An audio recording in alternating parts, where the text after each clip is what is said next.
Everyone, welcome back to study central. इस video में business environment का नेक्स्ट चैप्टर स्टार्ट करते हैं, वो है major policies and resource allocation.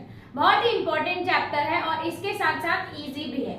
इसमें जो टॉपिक हम पढ़ेंगे ये शायद अगर आपने 11th-12th में कंप्लीट किया था, कॉमर्स लिया होगा तो इसके बाद डिस्कस करेंगे हम लोग बहुत सारी पॉलिसीज जो कि इंडियन गवर्नमेंट लेती है इंडिया की इकोनॉमी को ठीक करने के लिए। तो स्टार्ट करते हैं नेक्स्ट चैप्टर से, major policies and resource allocation. इस वीडियो में जो हम लोग टॉपिक डिस्कस करेंगे वो है major policy of Indian government. अब इंडियन गवर्नमेंट ने बहुत सारी पॉलिसी बनाई है, तो कुछ इंपॉर्टेंट पॉलिसी हम डिस्कस करेंगे। एक पॉलिसी जो बहुत इंपॉर्टेंट है वो है मॉनिटरी पॉलिसी। तो ये भी 8 मार्क्स का क्वेश्चन आ सकता है, आपको पूछेगा कि what do you mean by monetary policy, define monetary policy, इसके साथ साथ state components of monetary policy. 8 marks का कंप्लीट आप कवर कर लेंगे इस वीडियो में। स्टार्ट करते हैं। गवर्नमेंट इंडिया की इकोनॉमी को सुधारने के लिए टाइम टू टाइम बहुत सारी पॉलिसीज लेके आती है, जिसको फॉलो करके इंडिया की जो इकोनॉमी रहती है वो स्टेबल रहती है। इसीलिए एक पॉलिसी लेके आई थी मॉनिटरी पॉलिसी। मॉनेटरी पॉलिसी का काम क्या होता है? इन्फ्लेशन और डिफ्लेशन को रोकना, यानी कि महंगाई को और सामान ज्यादा सस्ते, इन्फ्लेशन यानी कि महंगाई और सामान अगर ज्यादा सस्ते हो रहे हैं यानी कि डिफ्लेशन हो रहा है, उस पर कंट्रोल करना। इसीलिए मॉनेटरी पॉलिसी होती है। इसका काम क्या होता है? अगर मार्केट में मनी का सप्लाई बहुत ज्यादा हो गया है, लोगों के पास बहुत ज्यादा कैश आ गया है, तो जाहिर सी बात है जितना ज्यादा उनके पास पैसा आएगा उतनी ज्यादा वो डिमांड करेंगे और इन्फ्लेशन बढ़ेगा, महंगाई बढ़ेगी। तो मॉनेटरी पॉलिसी के थ्रू गवर्नमेंट देखती है कि अगर ज्यादा पैसा आ गया है मार्केट में तो वो पैसा अपने तरफ ले लेगी, या तो वो क्या करेगी, वो लोग सिक्योरिटीज बेचना स्टार्ट करेगी, बॉन्ड्स, शेयर्स ये सब बेचना स्टार्ट करेगी, या बैंक के इंटरेस्ट रेट बढ़ा देगी ताकि लोग इजिली बैंक से लोन ना ले पाए, ताकि उनके पास कैश ना आ पाए। और भी बहुत सारे तरीके होते हैं गवर्नमेंट जिससे मॉनेटरी पॉलिसी को कंट्रोल करती है, और मॉनेटरी पॉलिसी की बहुत सारे हेल्प भी है। अगर देखा जाए कि मार्केट में पैसा नहीं है, लोगों के पास पैसा नहीं है, चीजें बहुत ज्यादा सस्ती हो रही है क्योंकि लोगों के पास कैश नहीं है, तो इसी के लिए भी गवर्नमेंट बहुत सारी स्कीम लेके आती है, इन्वेस्टमेंट लेके आती है। इसके साथ साथ बैंक के इंटरेस्ट रेट को कम कर दिया जाता है ताकि लोगों के पास पैसे ज्यादा जाए। तो ओवरऑल कंट्री की मॉनेटरी स्टेटस में सुधार लाने के लिए हम मॉनेटरी पॉलिसी लेके आए थे। थ्योरेटिकल टर्म्स में देखते हैं, दिया हुआ है monetary policy refers to a regulatory policy. एक रेगुलेटरी पॉलिसी है whereby the monetary authority maintains control over money, यानी कि जो अथॉरिटी है जैसे कि सेंट्रल बैंक है हमारी, वो मनी सप्लाई पे कंट्रोल रखती है इस पॉलिसी के through. Maintains control over money supply, aggregate credit and interest rate, लोगों के पास कितना क्रेडिट है प्लस बैंक का इंटरेस्ट रेट को रेगुलेट करती है ताकि मनी सप्लाई मार्केट में ज्यादा ना जा पाए।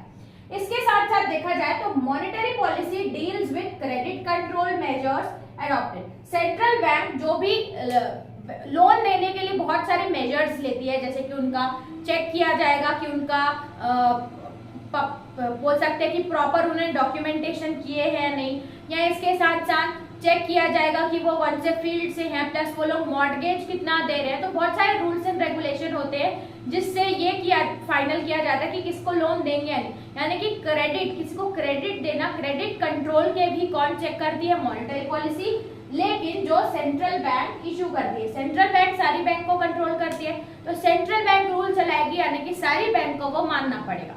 इसके बाद नेक्स्ट आता है डेफिनेशन। डेफिनेशन में आपको राइटर का नाम लिखना बहुत जरूरी है, मैंने एक ही डेफिनेशन लिखी है, अगर आपकी बुक्स में कोई और इजी डेफिनेशन होगी तो आप उसको ले सकते हैं।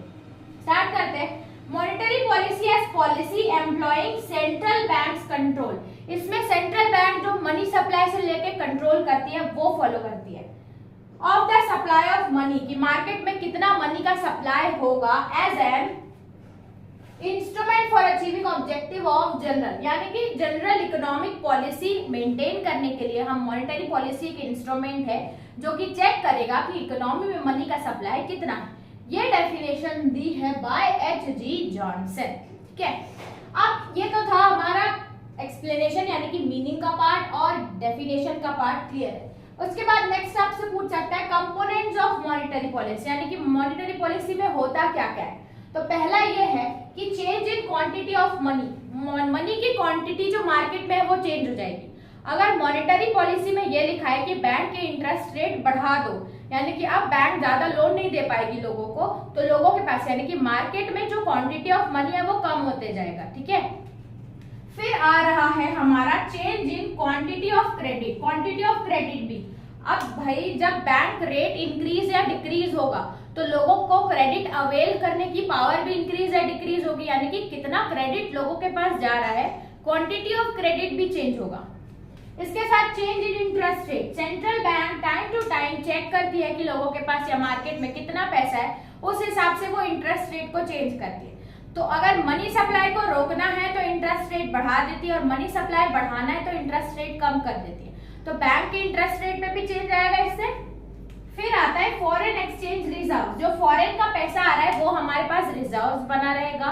इसके साथ साथ रिजर्व के रेशो डिफरेंट हो जाएंगे, रेशोज भी बदलते हैं क्योंकि मनी सप्लाई से अफेक्ट करेगा ये।